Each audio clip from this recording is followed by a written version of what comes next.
Okay, so welcome back everyone. Välkomna tillbaks allesammans, som man säger på svenska. I'm really glad to introduce a singer, a musician, a student at Royal Academy of Music here in Stockholm, Anna Palm, that will play and sing for us. And after that we will have a short open mic meeting where we will be able to present different feelings about our faith journeys, very short, brief moments for about 2 minutes or so. And you're all welcome to share whatever is on your mind. But first of all, a big round of applause to Anna Palm.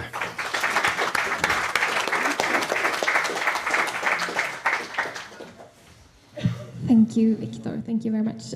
Just check in. Is the volume good back there when I speak like this? Yes. Yes, good. Thanks. Okay, so just first of all, thank you for this opportunity and for this, what do you say, arena to just do this. I left church it's almost 4 years ago, and I resigned 3 years ago. It was on the day 1 year between those two, actually. My daughter's birthday.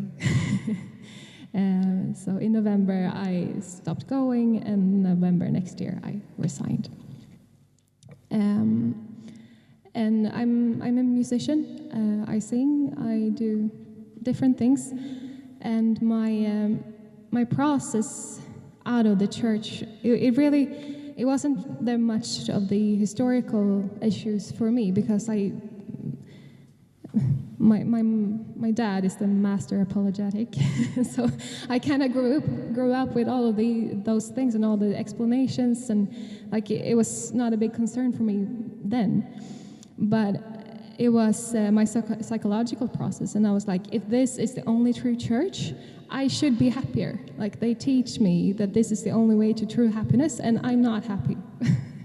And that was many things. It's a long story, but things eventually pushed me over the edge, and I stopped going. And it's been, I can swear, it's been hell of a ride to just reshape the whole mental structure of life, to just reason around life and death and relationships, everything just in a different way. And I've done that through music and music lyrics a lot, and poems and art.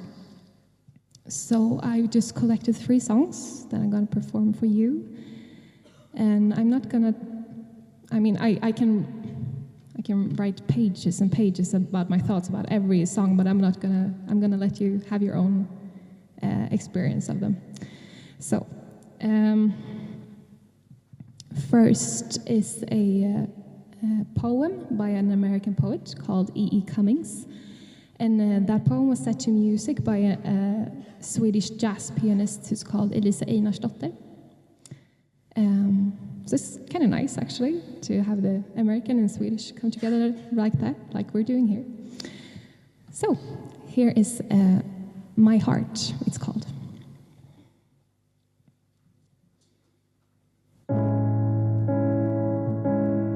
Is that too loud? Okay, it's loud in my ear, sorry. May my heart always be open to little birds who are the secrets of living. Whatever they say is better than to know, and if men should not hear them, men are old. May my mind strop out hungry and fearless and thirsty and supple, and even if it's someday, may I be wrong.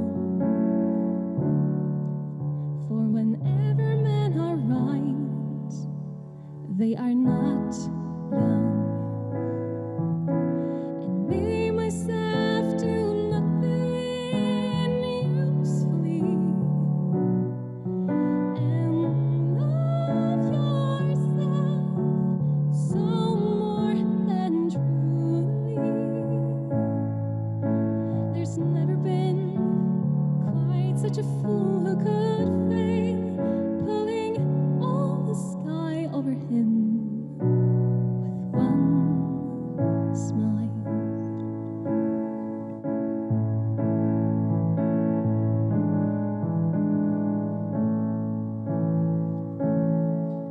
May my heart always be open and love yourself with one smile.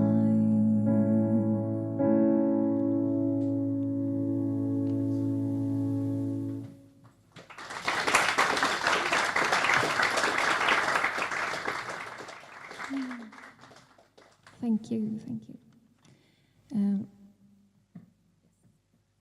This one is not lying still.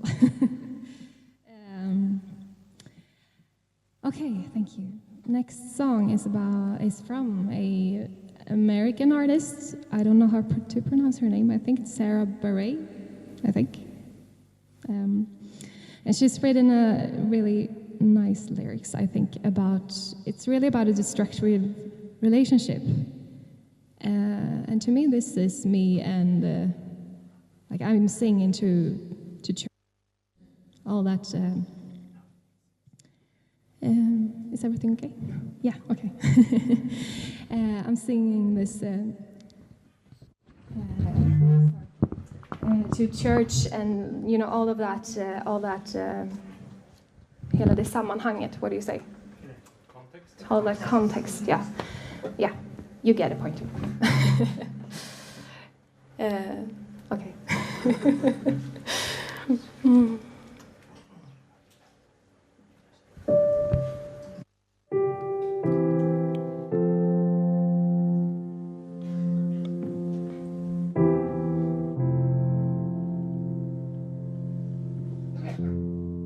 Something always brings me back to you. It never takes too long. No matter what I say or do, I still feel you here till the moment I'm gone. You hold me without touch. Keep me without chains. I never wanted anything so much than to drown in your love and not feel your rain. Set me free, leave me be. I don't want to fall another moment in your gravity. Here I am, and I stand so tall, just the way I'm supposed to be. But you're on to me and all over me. Oh, you loved me 'cause I'm fragile, when I thought that I was strong. But you touched me for a little while, and all my fragile strength is gone. Set me free, leave me be. I don't want to fall another moment in your gravity. Here I am, and I stand so tall, just the way I'm supposed to be. But you're on to me and all over me.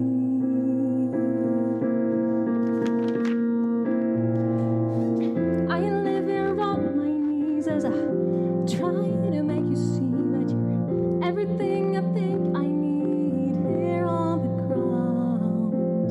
But you're neither friend nor foe, though I can't seem to let you go. One thing that I still know is that you're keeping me down.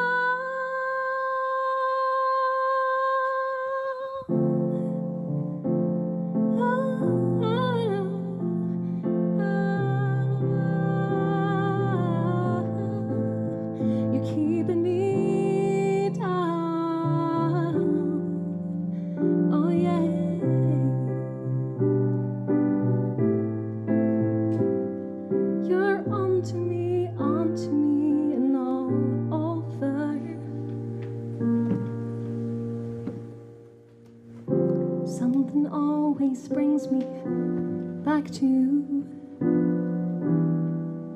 never takes too long.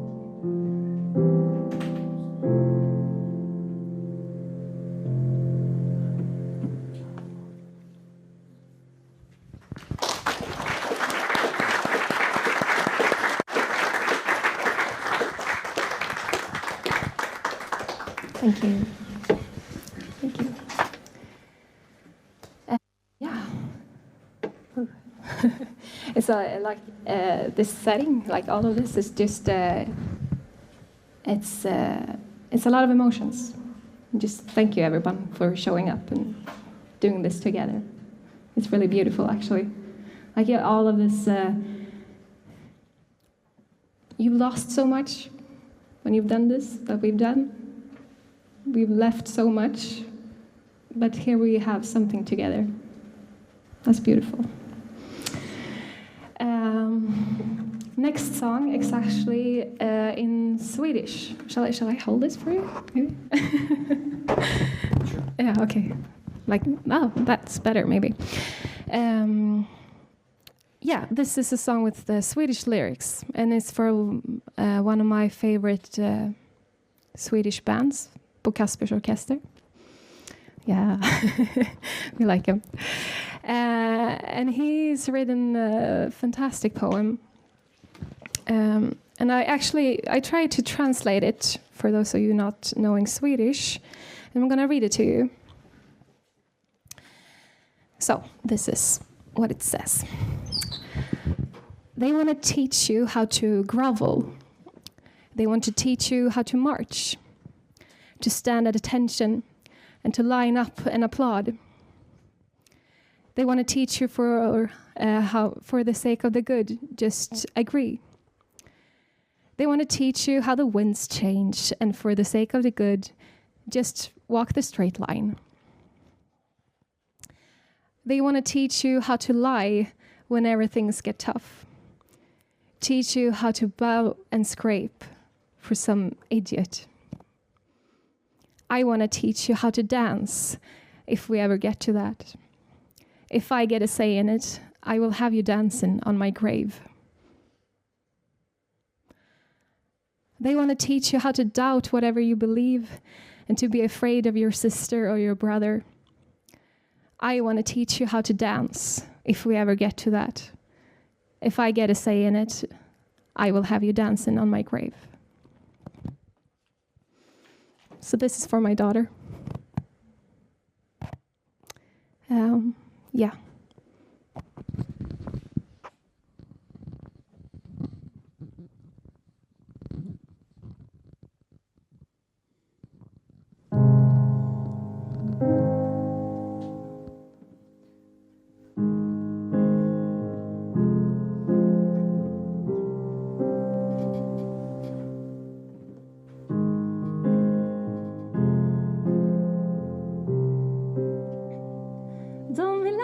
dig att krypa, att gå i takt. De vill lära dig marschera, att stå i vakt. Stå på rad och klappa händer, för sakens bästa hålla med. Lära dig hur vinden vänder, för sakens bästa gå på led.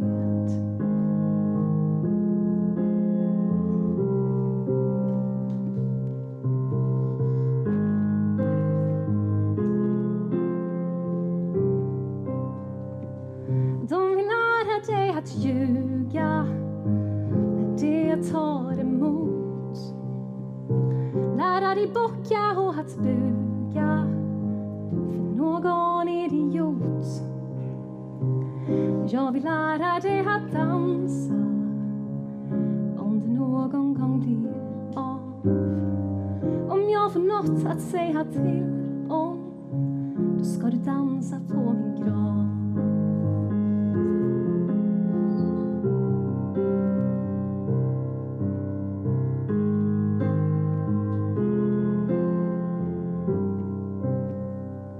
De vill lära dig att tvivla på det du tror. Gå omkring och vara rädd far, din syster och din bror. Jag vill lära dig att dansa, om det någon gång blir om jag får något att säga till om, då ska du dansa på min grav.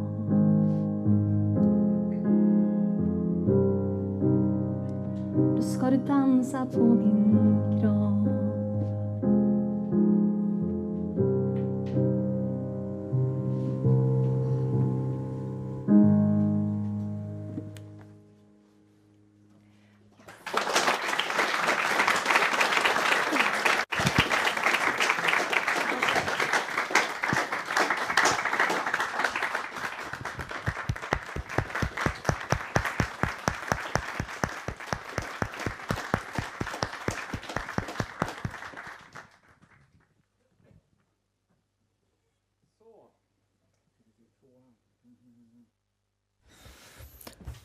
Då är det vår tur. Now it's our turn. I've said that I'd be the last before we turn off the live stream. So after me, it's safe to say whatever you want, and it will stay in this room. But before that, it will be live stream. So you will share whatever feelings you have to the world. Hello, my name is Björn. I left the church about 13 years ago, and most of this time I haven't really given church so much thought. But in recent years I have begun to research what I have been brought up with, because I'm second generation Mormon, and I am so overwhelmed with feelings, and trust me, I'm not a guy that usually overwhelmed with feelings, but it brings back so many memories, being a guy in the Utby ward in Gothenburg. And I was I had so much question and feeling, and I felt so much shame, and I was thinking that everybody else seems to know the truth and seems to know all the answer. It's only me that doesn't think so, and that's not the case. I'm very, how do you say, I'm not so concentrated now, but I just want to say it's been a real great to be here, and it feels so good to hear everyone's question, and I'm so thankful for that. Thank you.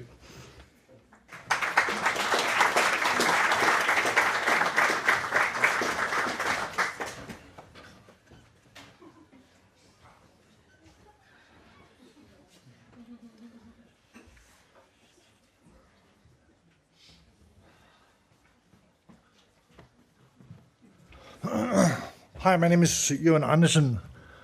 I'm originally from Norway, though I've lived in Sweden and Denmark for many years as well, and I served on the High Council with Hans, and we served as bishops at the same time. I was in Gothenburg and Kungsbacka. Then I moved to Denmark, and I served on the District Presidency there, and I never had time to actually think about some of the important things in the gospel, because I was always too busy, either with work or with the church. So many of the fundamental things in the church and in the gospel was left for many, many, many years. I'm here with my wife, Jeanette. She's not a member of the church. She never has been and never will be. But when we met, and I left the church, and we met, and she said, "Where are all your friends?" I left them. Why? Because the church was so time-consuming and so took so much of my resources that I didn't have time to anything else. Work and church. Church was my home, my family, my friends, everything. So And I think that's one of the reasons why it's hard for many members to actually leave the church, because it's the whole life. And they have to leave, or they have to pay a price, which is, for many of them, very, very high to pay. The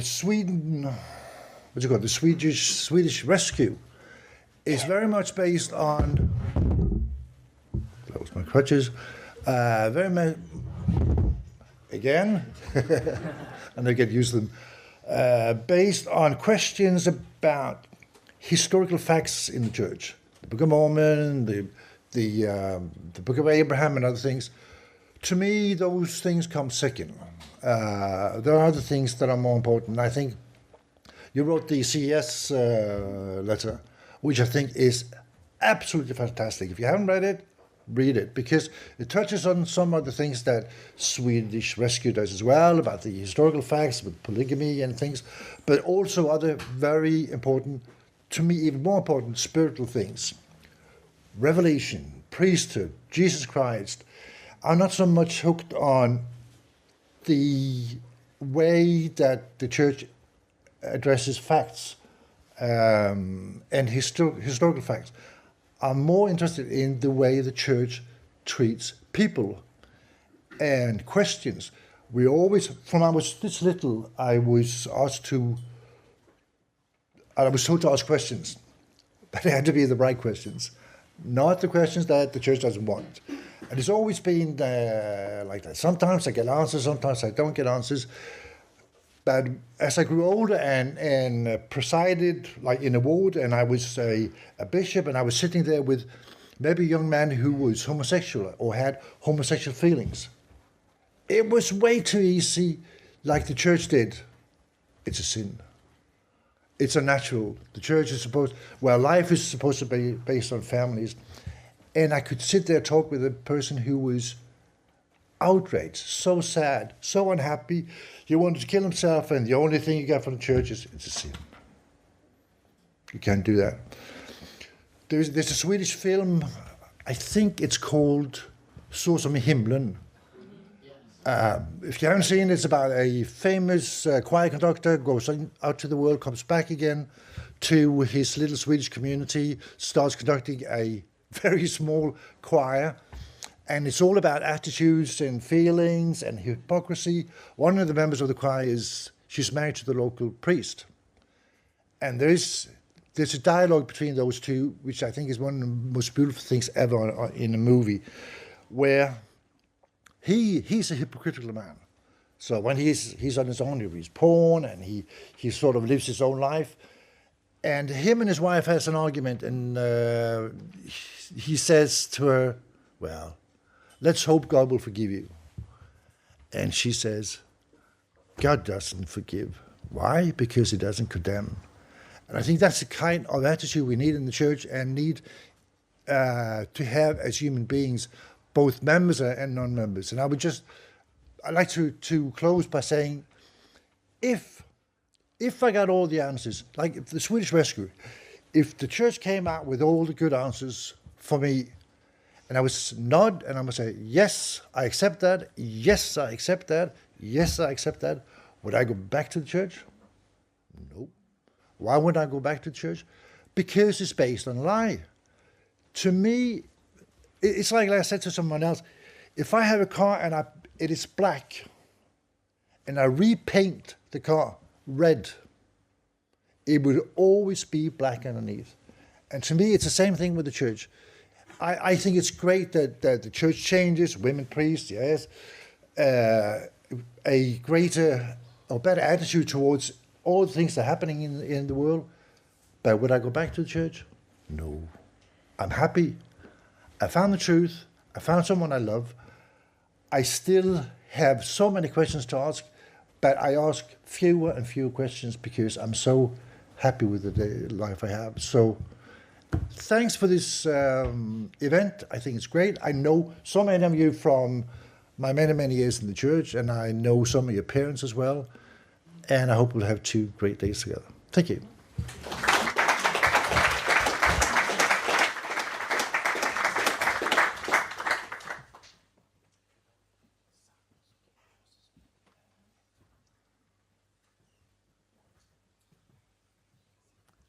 Hello everyone, my name is Runar Strand Amundsen and I'm from Norway. Nice to see you all, and hi to all the online people that I don't see. I just wanted to say a few words. My faith journey kind of has two chapters. The first one was a briefer one, but it started in maybe 1996 in Bosnia, where I, as a true believing Mormon at the time, went to a place and I found that, at least from my perspective, the God of lost car keys was not present. And at that time, I still felt that the church was true, but it didn't fit with what I observed, and the result was that I kind of vanished for some years away from the church. But I did get back, and I married and have a family with 4 children. And now I'm in a mixed faith marriage. The reason for that being 11 years ago, 2 of my close friends in church who happened to go to BYU came back, and suddenly they didn't believe anymore and they had some issues. So I decided, what's the problem? The gospel is true, the church is true, so I will just help you. Tell me what the problem is and I will help you. So I basically, they told me what the problem was, and I decided I was going to find answers. After about 1 year, it was a gradual process, but then I discovered that this hole it's enormous and there are no good answers. I did the normal venue that probably all of you have done, going with fair and farms, and first turning to the church and then turning to the documents, then turning to the historians, and after a while just figuring out that there are people that know everything, that still believe, but what they believe, it is not like anything official. Most people don't know much. Some people know bits and they accept explanations, but for those that know everything, very, very few have what you can call a traditional faith. From my perspective, I just want to say thank you to John and thank you to Mormon Stories. It was part of the journey, and without it, I think a lot of people would be alone, isolated, and more lost, because the church, at the time at least, didn't want a platform where people like us could unite and synergies could start to develop as they are and have. And Hans Mattsson and the group, thank you, Sweden, and go Norway. Yeah.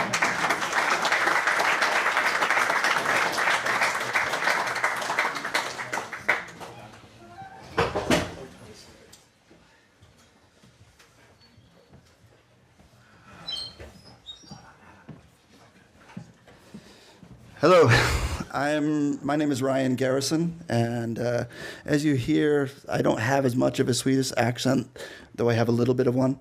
I've lived here for 16 years plus 2, which would be 18 to 2, or as a missionary. My father was on his mission here in the 70s, and he was really into Sweden. So we came here pretty much every summer. I went to Svung with a lot of you. I was a bit of a rebel, though, and I was semi-active growing up, and then I hit like a crisis in my life in high school where I felt like I needed to figure out if this is true. My father was also in the U.S. Part owner of Aspen Books at one time, so publishing church literature or church-related literature. And on my mother's side, I'm related to President Monson. So the church was a big deal in my family. So I prayed and prayed and prayed and prayed over and over again until I got an answer.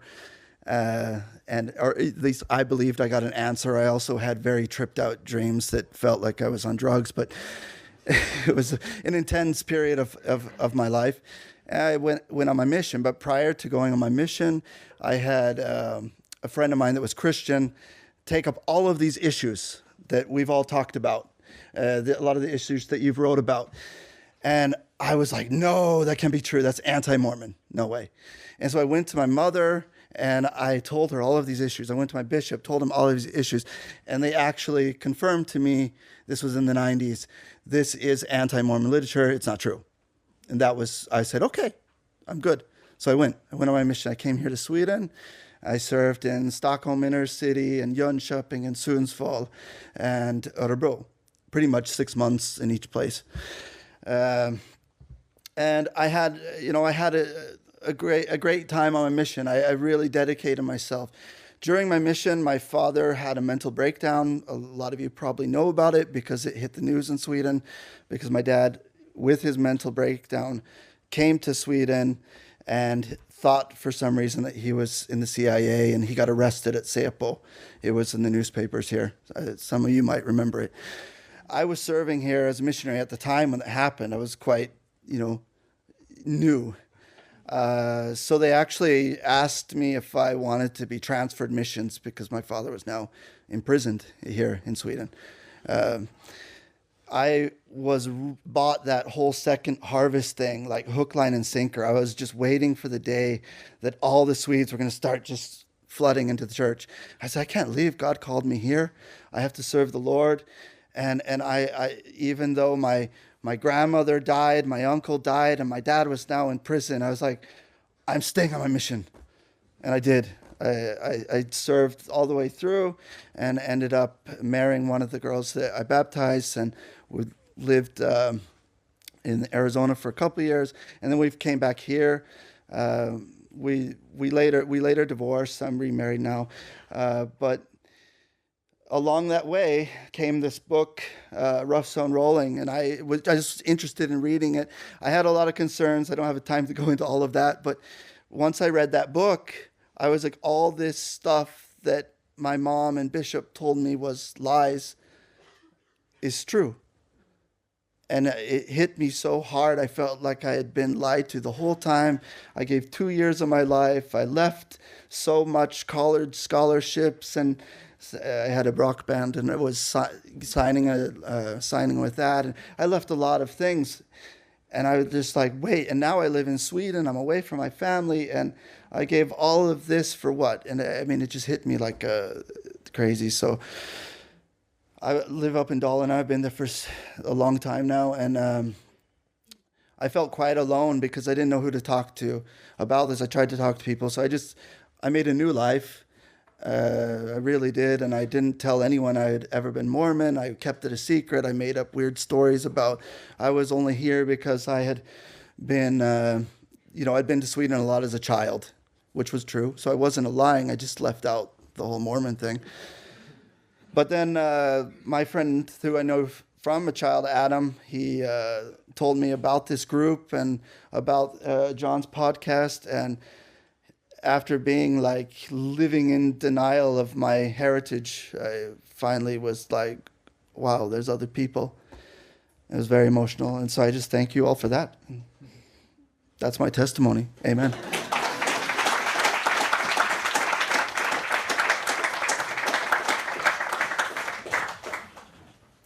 All right, so another American here, and I took notes so I would hold to 2 minutes. So born in America, but with Swedish and Danish ancestry, that actually went to America as they joined the church in Scandinavia. And I want to tell you a little bit about how I came to Scandinavia, both to lose my faith, or to gain my faith and to lose my faith. I returned to my Swedish roots as a high school student, an exchange student in Gothenburg, partly motivated by a Swedish girlfriend at the time. And it was there, away from expectations of family and friends, that I had to choose, do I want to live as a Mormon? And had a lot of good friends, was in the church choir, and loved that atmosphere. I loved returning to my roots, these familiar rituals that we had every Sunday. It wasn't about doctrine or a testimony of some sort of truth, but the fact that I wanted to live as a Mormon. So at 18, I chose to live as a Mormon and returned shortly later to Norway as a missionary. And it was interesting. As a missionary, I focused on the importance of family. I grew up in a divorced household with a single mother and a broken home, I would say.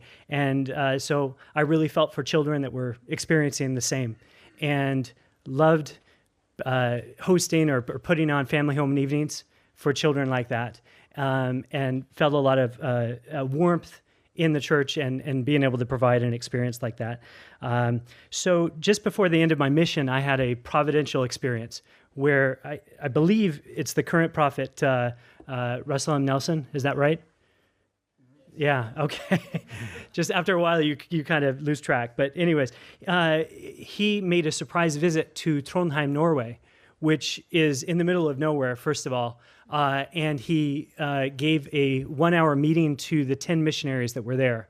I still, to this day, do not understand why or how or anything, but it was the strangest thing to be in a nuclear bomb shelter basement there and have, who now is today the president of the church, give a short speech and then open it up for questions. And of course, because of my love of families and the church's involvement, I felt like that's where the church was true. Was its focus on the family. And so I want to find out about this proclamation to the family that was relatively new at the time. So I asked, tell me about how that came about. Tell me about that revelation. Tell me about Jesus coming to you and telling you about this in the temple. But what was I instead told about was a legal drafts, committees, very corporate process of creating this document. And I left quite shook, but came home off my mission, and you get busy with marriage and life and university. But I had a lingering question. It was actually quite strange. It was about the treatment of American Indians in residential schools. And it's strange, the things that break your shelf or get you thinking. And for me, that was it. Why would a church that was led by God and Jesus make such misery for children?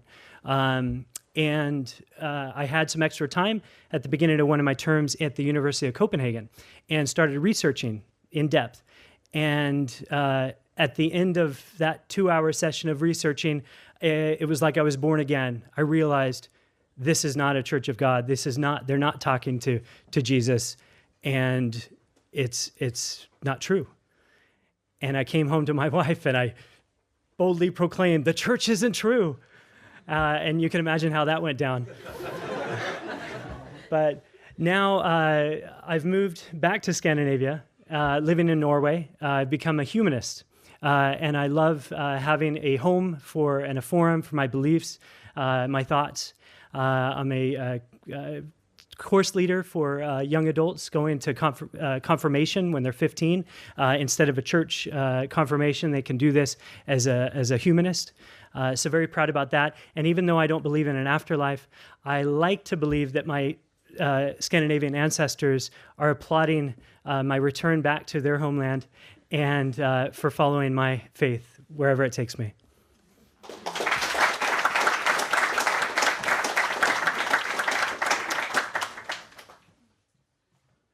Two minutes. Give a Chilean 2 minutes and he will give you 4 minutes. No, I will really make this short. So my faith crisis began really young, 13 years old. That's when I discovered I was bisexual. Could not tell my parents. They were truth-believing Mormons. My dad, he speaks the letter of the what do you call it, the belt, and my mom speaks the spirit of the slipper. You can't tell to them that you're bi. And I don't want to lie. So if they would ask the question, I would probably do my usual lying face, like, no, I'm not that. But my bishop had an interview for me. I was gonna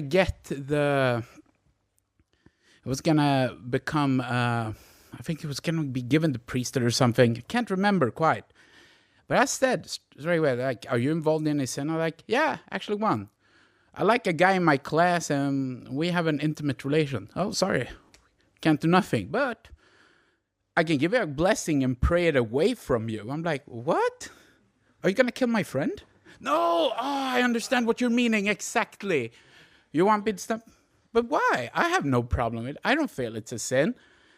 But I had to lie. I had to keep it hidden from my parents. I didn't tell my dad till 2012. And he said, that's cool. Is it okay with you? He asked. I'm like, yeah. And I thought that if I was diligent and did all my scripture study and went to church, it would all gonna be okay, it would turn okay. I was lying to myself. I thought if I went to a mission, it would be even better. The irony, hanging out with guys when you're bisexual on a mission, it's hugely problematic.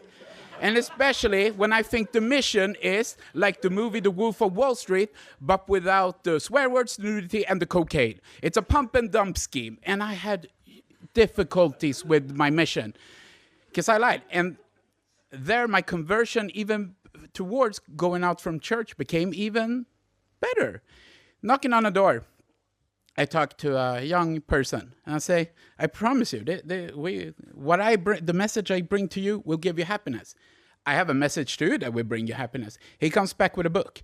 The book was The God Delusion by Richard Dawkins. My missionary companion, he said to me, you can't read that book. That's not approved missionary library. You can't read that. So I waited till he went to sleep and I read it. And it helped me to understand some bits that the way that sometimes organized religion can sometimes be so heteronormative, it forgets minorities.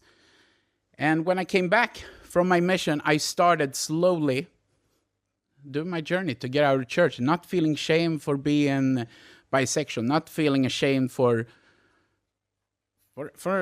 anything that I like. I shouldn't be judged based on the person I am. And that was all my truth I wanted to tell you. Thanks.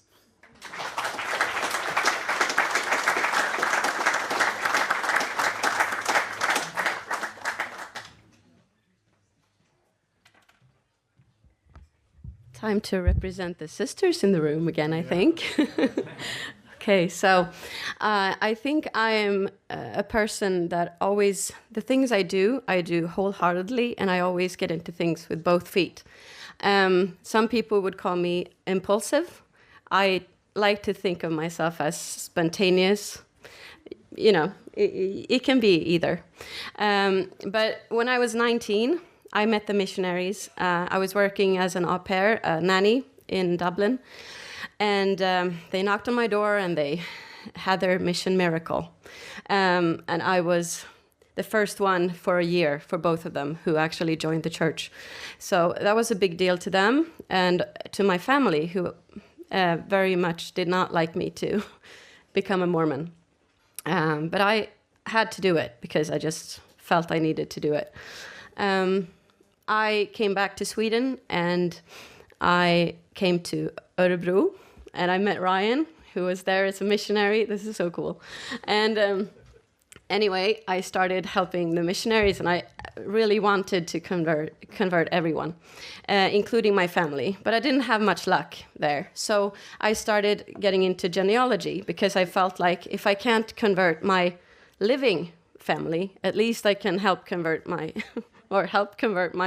dead ancestors. So I got into that with both feet and spent hours upon hours searching for ancestors that I could get to the temple. And I got quite a few names to the temple. And at one point I found out that I had relatives in common with Hans, which was interesting. So kind of, what? Anyway, one thing that I did find out when I was searching was that I actually did have a member of my family who had been a Mormon before me. It was my great-great-grandmother. And I was so excited. I told everyone in my family, I was like, did you know that Lydia was actually a Mormon? And they were pretty sad about that too. I was really excited because I wasn't the only one anymore. So I tried to get to know more about her. And I found out that she actually was very ill when she joined the church in Sweden in the 1800s. And she would be confined to a hospital bed very soon. And she actually ended up sending her daughter with the missionaries back to Spanish Fork. And I thought that was so... I didn't know what to think about that. I thought maybe she just had such great faith. And I was so impressed by her. And... But my sister, she almost started crying when I told her because she felt so bad for her that she had sent her daughter to live across on the other side of the world. shortly after finding out about Lydia, my faith journey started taking me away from the church for different reasons. One of those reasons was that I felt that my two daughters, were kind of limited in their possibilities in life, partly because of the church, in my mind. And so when I told my branch president about my faith issues, a week later, a senior authority of the church came to my branch in Visby, and he told me to be careful with what I said to my children. And he told me to think about my beautiful children and not, start searching too deep into these issues. But that actually had, of course, the opposite effect on me, because I felt that, I need to think about my children. I can't stay here. So a close member of the family told me the same thing. Can you at least think about your children? And so I just felt I'm not going back to church. Because I couldn't do what Lydia did. I didn't want to give the church my daughters or my other children either. So that was a big part of my faith journey. Thank you.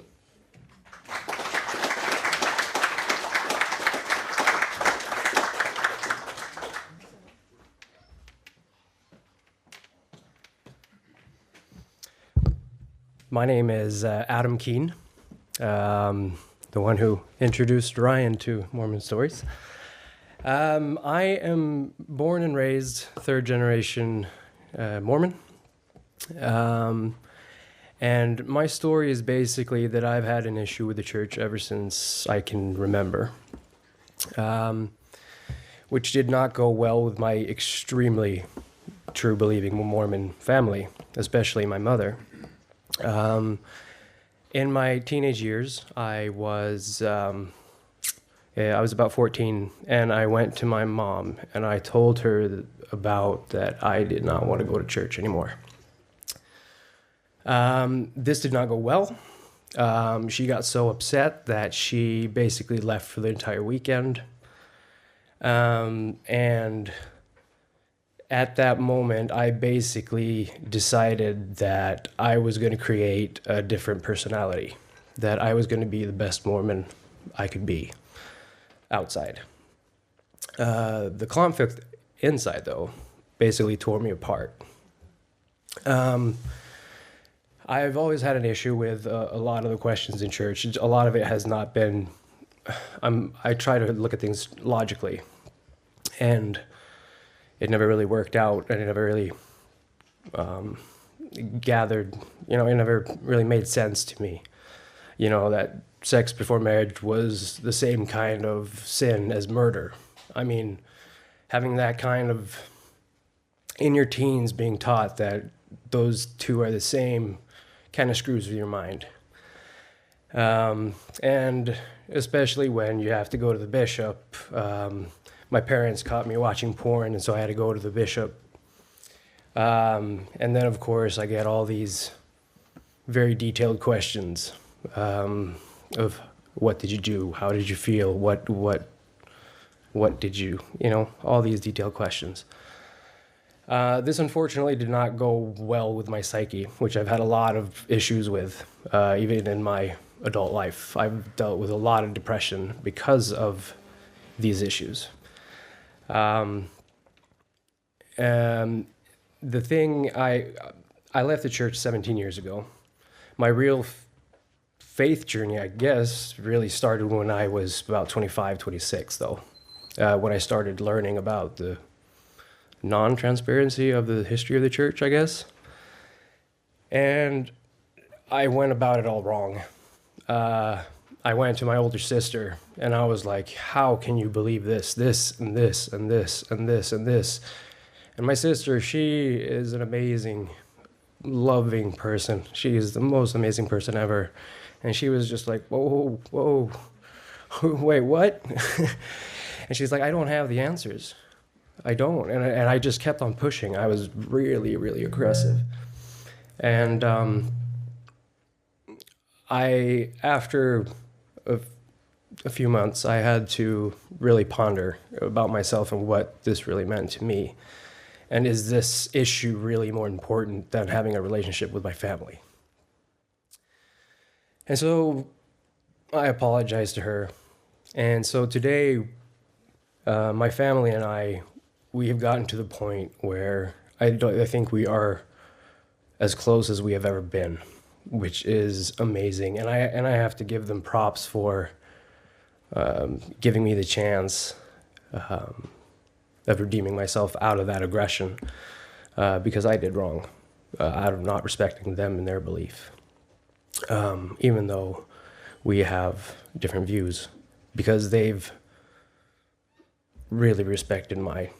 And so I just want to end with that the really important thing is relationships with your family. It's just so important. Thank you, guys.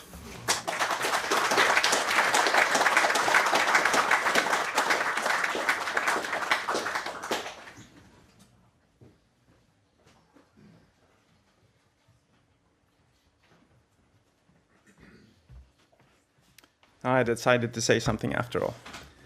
My name is Johan Halldén. I guess I'm a third generation too. I went on a mission to St. Petersburg, and I guess I always saw myself as a really spiritual person and really believed everything. But for various reasons, I got to a point where I, at one point in my life, started doubting enough to not pray and not go to church for, I guess, 2 months or so. And I moved out to an island to get some space with my family. And it was really like my brain got unlocked. Finally, I could see clearly on certain issues. And really had emotionally almost already left the church when I heard about all the historical stuff. This was 2003, so the book of Abraham came like a meteor hitting my everything, among other things. And my bishop called me up. I had sort of told one person about what I found, and that came to the bishop immediately, of course. And he said that, will you stop spreading this misinformation about the church? And I'm not spreading it. I got asked by one person, and I told what I knew. Either way, he was kind of he wouldn't. He was unrelenting. So he told me he was my bishop, and well, that doesn't mean anything to me anymore. I can call myself the Emperor of Sweden for all this. So anyway, I left. Once I got those final bits, everything just unlocked, and I think it took a day for me to unravel everything of the, I guess, what I feel was a mind control of some sort. So I was an atheist for several years, and I didn't have Facebook. I got Facebook rather late, and got in contact with one of my friends, Christopher Höglund. And right at the start, I told him, well, just so you know, I'm an atheist. I thought all my friends were still true believing. And he responded, well, so am I. What? And by the way, we have this meeting at Jonathan and Eva, an MS meeting in 2 days. Want to come? Sure. So that was, I don't know what year that was, but I want to end with something. At first, I felt the freedom of being released, the true happiness and freedom. But then came the sorrow and the self-analysis of who am I now and all that. But through all that, I feel really that the taking off this holy armor, not having the truth anymore, is so wonderful. It's so beautiful. I have this. I read a lot of poetry, and I have one of my favorite poets is Yeats. And this poem is called "The Cloths of Heaven." Had I the heavens embroidered cloths, and wrought with gold and silver light, the blue and the dim and the dark cloths of night and light and the half-light, I would spread the cloths under your feet. This would be my, the power of being a member, the power of having a faith and knowing everything. I was invulnerable, truly. That's how I felt. But now, but I, being poor, have only my dreams. I have spread my dreams under your feet. Tread softly, because you tread on my dreams. And being that naked and open has made all the difference in my life. You're wonderful. Thank you.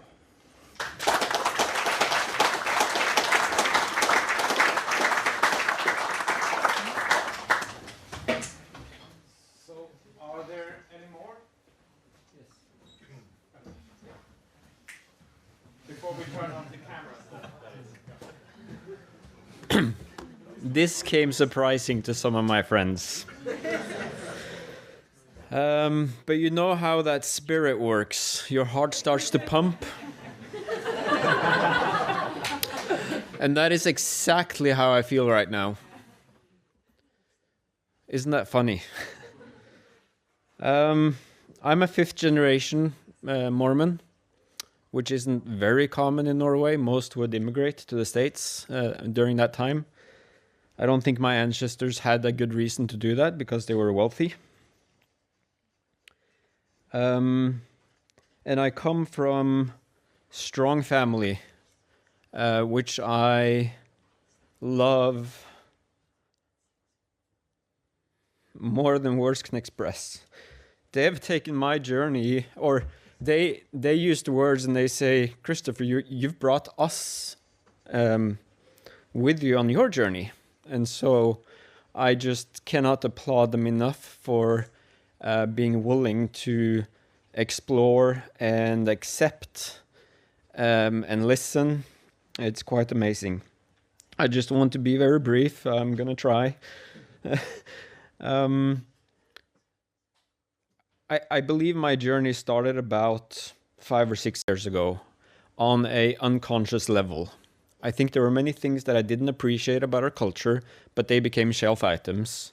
And they were just the way I felt that we dealt with all sorts of topics and issues. I just felt uncomfortable.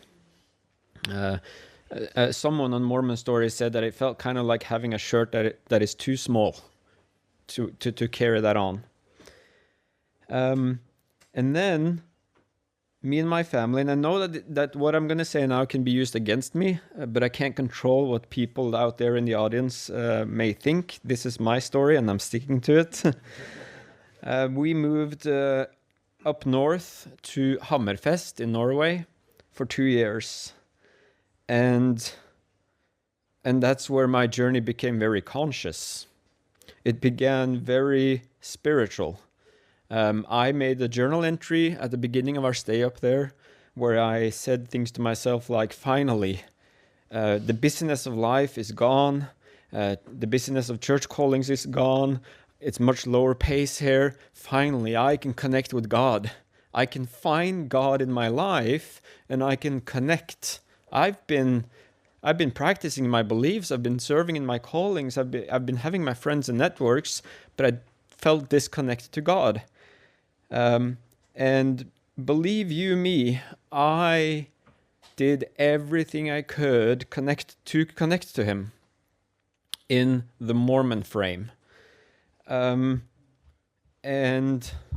he did not answer my prayers. At the end of our stay, I read this journal entry to my dear wife. I was sobbing. We were moving back down because I had full belief that it would happen. It would happen. It's going to happen. But it didn't. As we came down, and I think that I've been exploring the topics on a very high level before or during, but that wasn't my thing. We moved back down here again, and then I start to go. I mean, I felt like, all right, I've given it a proper try to do the way that we're supposed to do it. Now, truth must be able to stand investigation. If it is true, it must be able to stand investigation. And there's no one silver bullet for me, but it is the accumulation of so many things that just have me. It's impossible for me to fit that into a conviction or belief. And I became open quite recent, and that's why I feel like maybe this is a little premature, but I'm doing it because I came out public-ish to my family December 2017. I'm in a mixed faith marriage. I attend church every Sunday. I'm at home, but I'm sharing this, and I'm kind of glad that the camera is not off because I was going to wait. But I'm sharing it because I know that there will be people in Norway or anywhere in the world that will be going through this again and again and again. And I am more than willing to sit down and listen.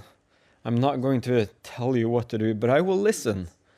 And there are many, many that are willing to do so, and you're not alone.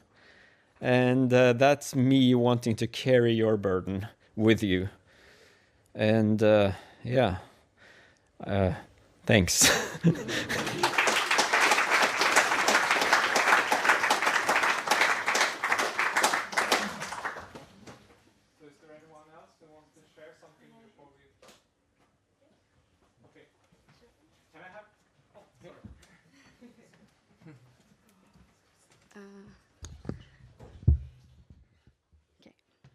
Hi, my name is Elizabeth. I'm a convert to the church.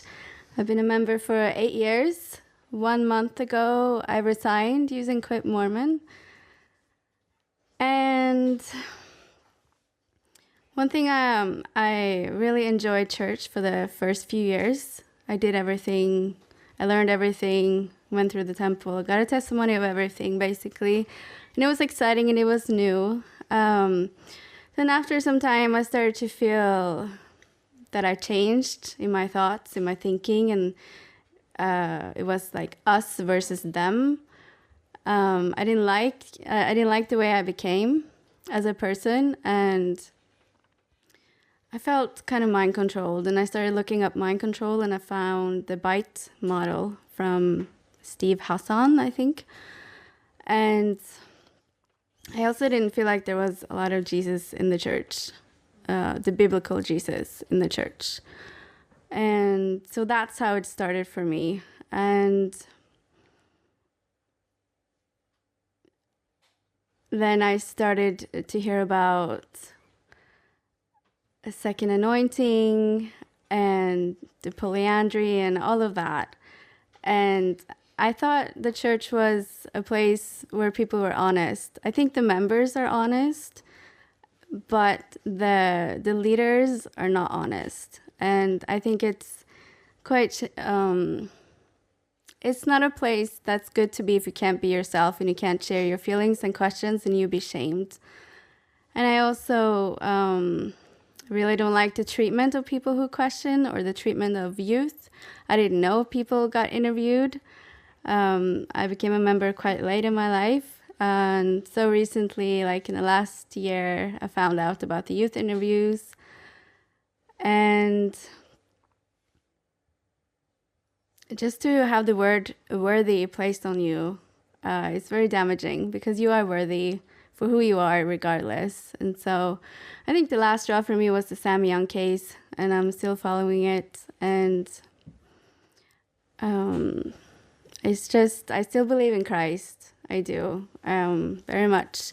But I don't feel that the Mormon Church is for me. And I like that there's a big community for people who question and for people who are having a faith crisis. And I'm very thankful for this opportunity to be here and to meet everyone. And thank you very much to John DeLynn and everybody. Thank you.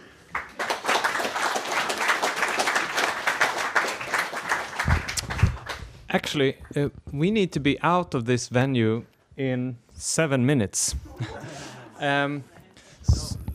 No? 6:30. Okay, I misheard you. I'm very sorry. So we have. Okay. Okay. So we have a few more minutes then. The meeting needs to end in 7 minutes. Okay. Okay. So thank you very much, everybody, for coming here. Shut it off. I want to say one thing. Are you going to share your comments? Yeah, very briefly. Yeah. The thing, being some kind of organizer and at the same time being able to share something, it's not always that good. But I'd like to say something because as many of you've discovered issues of the church. It might be the church history, it might be LGBT issues, it might be gender issues and things that set off the faith crisis. My movement have been a little bit different. Basically, it is the kind of restless soul that I always have been and always and still have not been able to fit very well in the church. Sometimes it might have looked that way because I think I'm pretty good at putting up a good surface. But there is a restlessness there. And some people might think that's negative.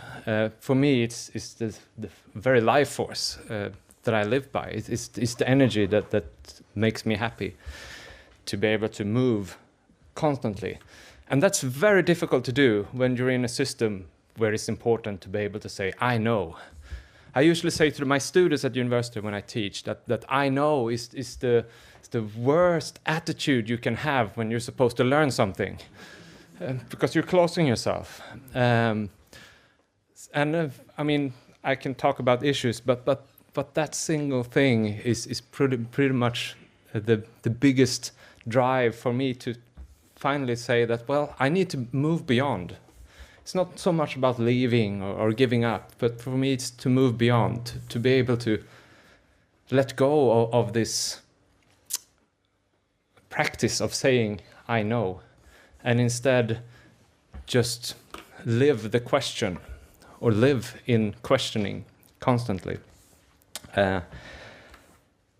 So by saying that, I also like to thank all of you that have been here today, particularly those of you who have shared something. Anna, for sharing your music. There is something truly holy and divine in music, I think.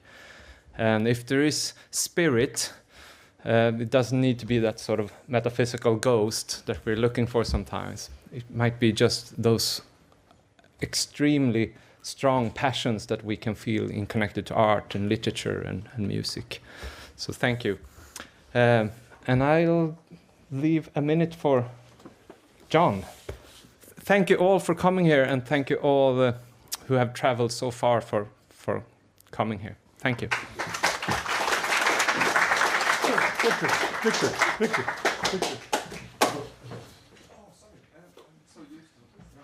Just to conclude, for everyone here, for everyone listening, and for everyone viewing on Facebook, we want to thank you all so much for joining us today. This is going to complete today's activities. I would encourage people to form groups to go out to dinner tonight, to hang out, to visit. As much community and as much sharing and friendship as we can foster here, we want to. For those who are listening, please know that tomorrow we will be coming back, anyone who wants to catch the live stream. And for those of you who are coming back tomorrow, I've been asked to present a few thoughts on navigating a mixed faith family and communicating with believing family and friends. If that's what you guys want me to talk about, I'm happy to talk about that. Jeremy Runnels will also be speaking to us, and we're really grateful to have Jeremy here. Many of you have been inspired by Jeremy's work. And then tomorrow also I'll be interviewing Hans and Birgitta and doing an update with them. We've never had Hans and Birgitta on video to tell their story, and we feel like having an update that includes everything that's gone on since then is something that everyone's going to appreciate. And I just can't end without plugging, one of the main reasons we decided to come to Sweden was to promote Hans's new book. In Swedish, I can't recite that title, but this is what it looks like for those of you who are from Sweden. And then for those of you in the United States, please right now go to Amazon and purchase Truth Seeking with Hans Mattsson and Christina Henke.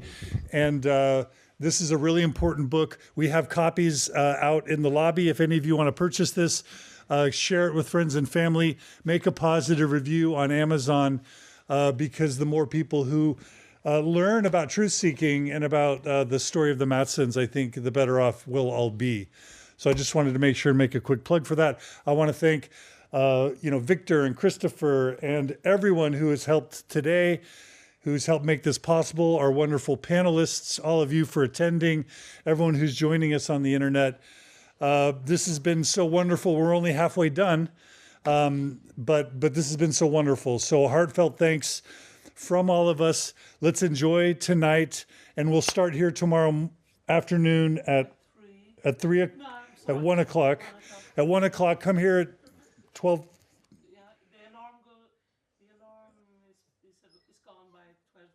Okay, so you can start showing up at 12:30 if you want to visit.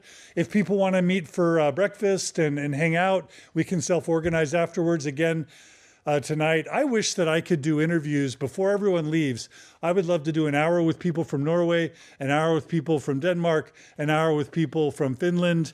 I would love to be able to give each country the present of an hour of people telling their stories on Mormon Stories. I don't know if we can pull that off maybe on Sunday, but if anybody's interested in sort of representing their country so that we can have a Mormon Stories episode that carries the name of your country in the title, who knows what missionary work that can accomplish if we had something like that. So think about that if any of you are interested or willing to do an hour on Mormon Stories, maybe a little panel. Maybe we can set something up on Sunday, I don't know, but that could be really fun. If not that, I would love to have each country have an episode on Mormon Stories. So be thinking about if any of you or your friends or family are willing to do an episode, because I think each time a country becomes visible, that helps share the information, share the energy, share the inertia of helping people discover truth. And our goal is not to cause people to leave the church or stay. It's just to help people come to know what the truth is for themselves and all the information so they can make informed decisions. So be thinking about that as well. Thank you again for coming. We have to be out of here in 30 minutes. And a huge thanks to Christina for arranging this venue. Can we give her a round of applause? Thank you. Thank you.